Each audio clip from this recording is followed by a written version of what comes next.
Shark Tank episode again with Hello Prenup. And, I noticed a lot of the sharks like dropped out pretty early.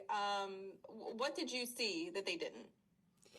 You know, on all these kinds of deals, what problem are you solving is really the question.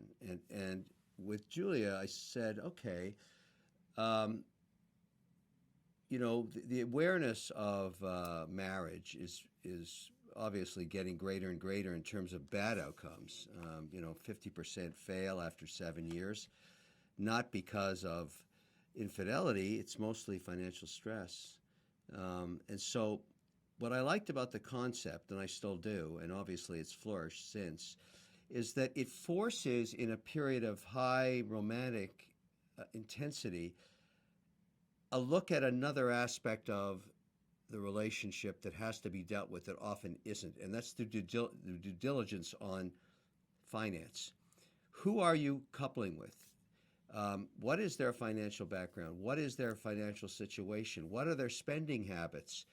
Because the stark reality of marriage, of any kind of a union, is you're forming a business. You are forming a business, perhaps you'll procreate, and then you'll have to support a family, and that takes money.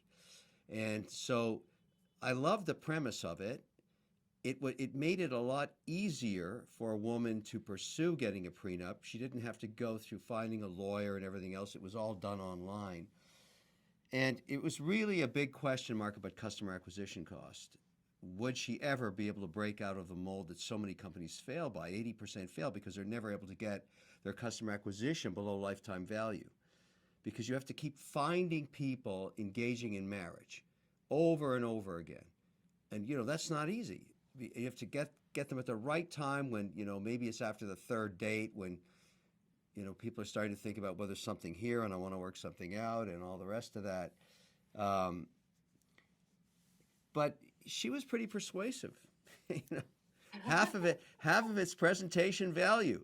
And no one else liked it. They all hated it. Because it was like against the romantic vibe of, And I said, no. There's something here. Anyway, she's gone on to do great things, as you're well aware.